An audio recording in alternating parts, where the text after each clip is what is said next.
श्री राधा कृष्णाय नमो नमः। सर्वप्रथम मैं भगवान श्री राधा कृष्ण के श्री चरण कमलों की वंदना करता हूँ। आप सभी भक्त श्रोताजनों को भी सादर नमस्कार करता हूँ। महान लेखक श्री हनुमान प्रसाद पोद्दार जी की पुस्तिका उद्धव गोपी संवाद से आज हम तीसरी कथा का श्रवण करने वाले हैं, जिसमें हम भगवान श्री कृष्ण के मथुरा में ब्रज गोपियों के चिंतन के कथा का श्रवण करने वाले हैं। यह कथा इस प्रकार से है। भगवान श्री कृष्ण जब से मथुरा में आए, उन्हें ब्रज की मधुर याद आती रहती है। ब्रज के सखा नंद बाबा, यशोदा मैया, यमुना पुलिन, वन लताएं, कुंज, गौवे और सबसे बढ़कर ब्रज की गोप रमणियाँ और उनमें भी श्री राधा जी की मधुर याद में तल्लीन हो जाते हैं। वे कभी अकेले ही चिंतन करते हैं, कभी अपने अंतरंग सखा प्रेमी उद्धव के साथ बैठकर ब्रज की चर्चा करते हैं और अपने अस्मरणीय बातों को उद्धव को बताते हैं। श्री कृष्ण के इसी मनोदशा का चित्रण है। ब्रज की सुरत मोही बहु आवे, जसुमती मैया कर कमलन की माखन रोटी भावे। बूढ़े बाबा नंद मोही ले ललराते निज गोद, हौ चढ़ी तौंद नाचते तब वे भरी जाते अति मोद। बालपने के सखा ग्वाल बालक सब भोरे भारे, सब तजी जिन मोही कह सुख दीन है, कैसे जाए बिसारे। ब्रज जुबतन की प्रीति रीति की कहो कहाँ मैं बात, लोक वेद की तज मर जादा मोहित नित ललचात। मेरे नैनी की पूतरी वे जीवन की आधार, सुधी आवत ही प्रिय गोपिन की बही नैन जलधार। आराधिका नित्य आराध्य राधा को ले नाम, चुप रही गए बोल नहीं पाए, परे धरणीय ये धाम। भगवान श्री कृष्ण कहते हैं कि मुझे व्रज की बहुत याद आती है। वह यशोदा मैया का अपने हाथों से माखन रोटी खिलाना मुझे बहुत अच्छा लगता था, और जब बूढ़े बाबा नंद बाबा अपनी गोद में लेकर मुझे दुलारते थे और मैं उनकी तोंद पर चढ़कर नाचता था, तब वे बड़े प्रसन्न होते थे। मेरे बालपन के सखा वे भोले भाले ग्वाल बाल अपना सब कुछ छोड़कर मुझे सुख देते थे। उन्हें कैसे भूल जाऊं। उन ब्रज गोपियों की बात मैं कहाँ तक कहूँ, जो लोक और शास्त्र मर्यादा का भी परित्याग करके मेरे हित मेरे सुख संपादन के लिए नित्य लालयित रहती थी। वे मेरे नैनों की पुतली हैं और मेरे जीवन का आधार है। प्रिय गोपियों का स्मरण होते ही श्री कृष्ण के नेत्रों से अश्रुधार बह चली। फिर श्री कृष्ण ने अपनी आराधिका और स्वयं की आराध्य श्री राधा का नाम लेकर चुप हो गए, कुछ भी बोल ना पाए और हृदय थाम कर पछाड़ खाकर पृथ्वी पर गिर पड़े। भगवान श्री कृष्ण एक बार उद्धव से व्रत चर्चा कर रहे थे। श्री राधा का नाम आते ही उन्होंने उद्धव से कहा, हे उद्धव, गोप रमणी शिरोमणि, मेरी प्रियतमा राधा का मुझे कभी विस्मरण नहीं होता। राधा और राधा की लीलाएं मेरे हृदय के संताप को नष्ट करने वाली है।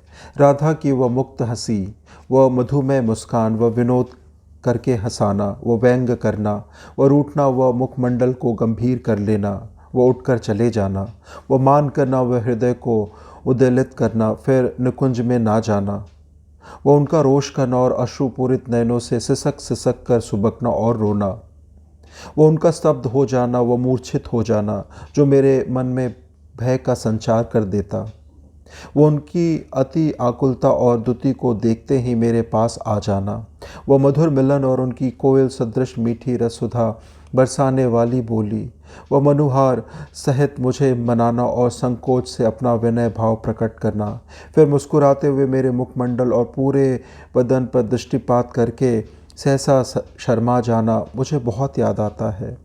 फिर उनका आंखें अर्धमिलित करके मस्तक नीचे करके और बदन ढककर किलोल करना और मेरे प्रेम पूरित वचनों को सुनकर नयन मटकाना, फिर सभी लज्जा संकोच छोड़कर हंस हंस कर मेरी आंखों में आंख डालकर बात करना, उनका मेरे अंग प्रत्यंग में सुंदर अंगराग और मधुर सुगंधित वस्तु लगाना और पुष्पहार पहनाना, फिर मुक्त हृदय से अपने हाथों को मेरे गले में डालकर भुजहार पहनाना नहीं भूलता हूँ।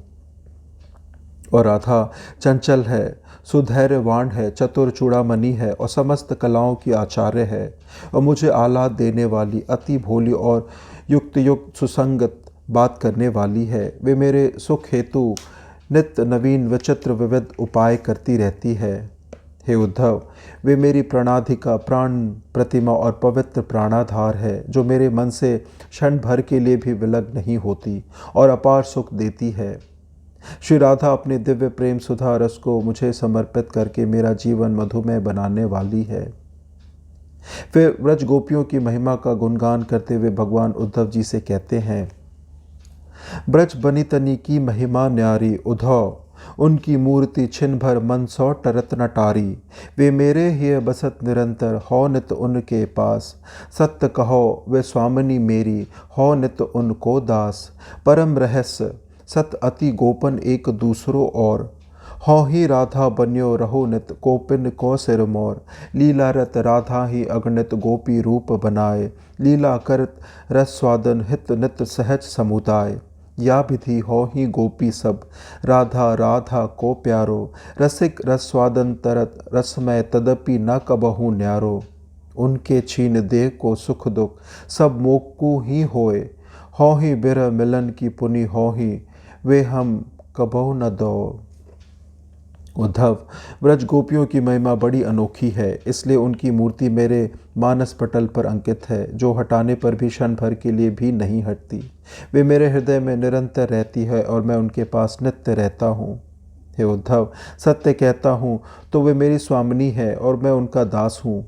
एक बार दूसरी सत्य, परम रहस्य और गोपनीय बात है कि मैं ही गोपी शिरोमणि राधा बनकर नित्य रहता हूँ और लीलारत राधा ही अगणित गोपी रूप बनाकर काव्य व्यूह रूपा होकर पूरा समुदाय सहज ही रसवादन हेतु नित्य लीलारत है।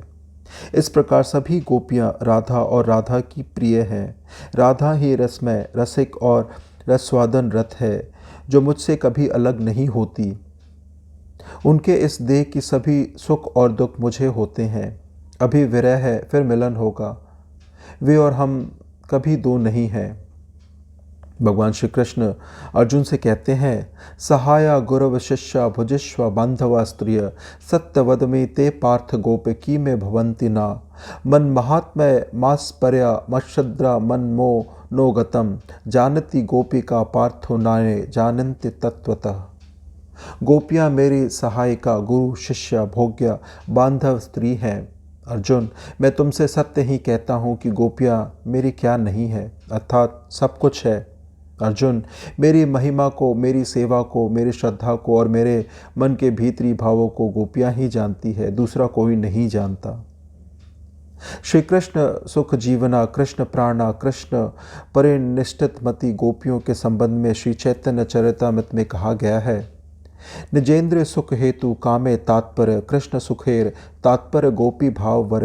निजेंद्र सुख वांछा नहे गोपीकार, कृष्ण सुख हेतु करे संगम विहार। आत्म सुख दुख गोपी ना करे विचार, कृष्ण सुख हेतु करे सब व्यवहार। कृष्ण बिना आर सब करी परित्याग, कृष्ण सुख हेतु करे शुद्ध अनुराग। भगवान श्री कृष्ण गोपियों के प्रति अपने हृदयोद्गार व्यक्त करते हुए कहते हैं, ब्रज गोपियाँ मुझसे अलग नहीं है। वे मेरे सुख संपादन हेतु अपना सर्वस्व अर्पण करके मुझ में ही आकर समा गई हैं। मेरा मन ही उनका मन बनकर नित्य लीलामय है। वे मेरे ही प्राणों से अनुप्राणित है और मेरा जीवन ही उनका जीवन है। उनकी देह के अंग प्रत्यंग मेरी ही लीला के आलंबन उपकरण है। उनका अपना अन्य कोई साध्य और साधन अलग से नहीं है। उनके मन में कोई अपना ग्रहण, त्याग, भोग, मोक्ष और कर्म अकर्म का कोई भाव नहीं है। उनका सब कुछ, उनका जीवन धन एकमात्र मैं ही उन्हें नित्य सर्वदा प्राप्त हूँ। गोपिया, तुमने मेरे लिए घर की उन बेड़ियों को तोड़ डाला है जिन्हें बड़े बड़े योगी यति भी नहीं तोड़ पाते। मुझसे तुम्हारा यह मिलन, यह आत्मिक संयोग सर्वथा निर्मल और सर्वथा निर्दोष है। यदि मैं अमर शरीर से, अमर जीवन से अनंत काल तक तुम्हारे प्रेम, सेवा और त्याग का बदला चुकाना चाहूँ तो भी नहीं चुका सकता। मैं सदा तुम्हारा ऋणी हूँ। तुम अपने सौम्य स्वभाव से ही, प्रेम से ही मुझे ओरण कर सकती हो, परंतु मैं तो तुम्हारा ऋणी ही हूँ। प्रेम मार्गी भक्त को चाहिए कि वह अपनी समझ से, तन मन वचन से होने वाली प्रत्येक चेष्टा को श्री कृष्ण सुख के लिए ही करे। जब जब मन के प्रतिकूल स्थिति प्राप्त हो, तब तक उसे श्री कृष्ण की सुख इच्छा जनित स्थिति समझकर परम सुख का अनुभव करे। योग करते करते जब प्रेमी भक्त का केवल श्री कृष्ण सुख काम अनन्या तट पर पहुंच जाता है, तब श्री कृष्ण के मन की बात भी उसे मालूम होने लगती है। गोपियों के श्री कृष्ण अनुकूल जीवन में यह प्रत्यक्ष है। भगवान उद्धव जी से कहते हैं, मेरा मन ही गोपियों का मन है, मेरे प्राण ही से वे अनुप्राणित है और मदर्थ मेरे लिए उन्होंने देख के सारे लौकिक कार्य त्याग दिए हैं। इसी प्रकार गोपियों को अपने दुख का भी अनुसंधान नहीं है। उनका महान दुख भी यदि श्री कृष्ण के सुख का साधन है तो वह उनके लिए ब्रह्मानंद से भी बढ़कर सुख रूप है। श्री कृष्ण थोड़ी ही दूर पर मथुरा में रहे, पर उनकी इच्छा के प्रतिकूल गोपियों के मन में कभी मथुरा जाकर श्री कृष्ण से मिलने की कल्पना भी नहीं आई। राधा की सुधि करत कन्हाई, कहत रूप गुण सील प्रिया के, धीरज चली पर आई, प्रगति प्रिया मूर्ति नभ स्मृति, अनुरूप मंजू छवि छाई। मृदु मुस्कान तदपि मुख पंकज रहो, मानो कुमिलाई, थिर सब अंग नैन नीचे, थिर सहज समाधि लगाए। प्रिय और भाव प्रगट भय सगरे, मूर्तिवत है आई, लखी लंछन विरुद्ध धर्माशय, मगन भय जदुराई। हर्ष विषाद भरी मुख छवि, वह हरि हिय मांझ समाई, डरे अश्रु मुक्ता उधो दृग, स्नेह सुधा सरसाई। अकथ कहानी दिव्य प्रेम की, कैसहु कही न जाए। भगवान श्री कृष्ण उद्धव के साथ एकांत में अपनी प्रिया श्री राधा की याद में तल्लीन है। उनके रूप गुण और शील का बखान करते हुए व्याकुलता में अधैर्य हो जाते हैं। तभी उनके स्मृति के अनुरूप आकाश में श्री राधा जी प्रकट हो जाती है और एक मनोहर दृश्य उपस्थित हो जाता है। राधा जी के मुख कमल पर मृदुल मुस्कान है, फिर भी उनका मुखमंडल मुरझाया सा प्रतीत होता है। उनके सभी अंग जड़वत है और दृष्टि नीचे स्थिर है, मानो सहज ही समाधि लग गई हो। तभी अकस्मात उनके हृदय के समस्त भाव प्रकट हो जाते हैं और वे मूर्तिवत दिखने लगी। ऐसे विरुद्ध धर्माश्रय स्वरूप को देखकर श्री कृष्ण आनंद मग्न हो गए। हर्ष और विषाद युक्त उनके मुखमंडल की छटा श्री कृष्ण के हृदय में बस गई। उद्धव को ऐसा दृश्य देखकर उनके हृदय में प्रेम रस सुधा हिलोरे लेने लगा और अश्रुपात होने लगा। दिव्य प्रेम की यह अकथनीय कथा कैसे कही जा सकती है, अर्थात इसका वर्णन नहीं हो सकता। फिर भगवान श्री कृष्ण कहने लगते हैं, प्राणेश्वरी, जब से मैं आया हूँ मथुरा कर तेरा त्याग, तब से तुझे भूल कर पल भर भी ना पा सका सुख निर्भाग। मधुर एक बस तेरी ही स्मृति है मेरा जीवन आधार, प्रतिपल व जीवन में जीवन भरती रहती है अनिवार्य। स्वप्न जागरण में जो कुछ भी करते हैं सब इंद्रिय मन, सब में बस तेरा मीठा संबंध बना रहता प्रतिक्षण। भोजन शयन सभी में तेरी सन्निधि देती परमानंद, तेरे बिना सदा भूला रहता मैं सहज स्वरूपानंद। एक तू ही एकमात्र सुख मेरा, तू ही प्राणों की प्राण, हृदेश्वरी तेरी विस्मृति लभ भर ना सहन कर सकते प्राण। मेरी प्राणेश्वरी राधा, जब से मैं तुझे छोड़कर मथुरा आया हूँ तब से तुम्हें पल भर भी भूलकर मैं तनिक भी सुख ना प्राप्त कर सका। तुम्हारी मधुर स्मृति ही एकमात्र मेरा जीवन आधार है, जो प्रतिक्षण अनिर्वाय रूप से मेरे जीवन में जीवंतता बनाए रखती है। मेरे स्वप्न या जागरण में ये मेरी इंद्रियां और मन जो कुछ भी करते हैं उन सब में प्रतिक्षण तुम्हारा ही संबंध बना रहता है।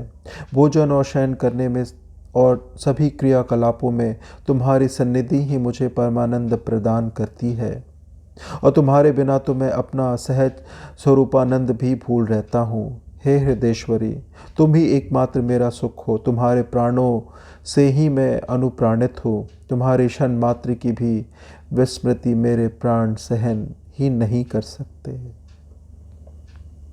इस प्रकार से आज की यह उत्तम कथा यहीं संपन्न होती है। श्रवण करने के लिए और अपना बहुमूल्य समय देने के लिए आपको धन्यवाद। त्रुटियों के लिए क्षमा प्रार्थी हूँ। श्री राधा कृष्णाय नमो नमः।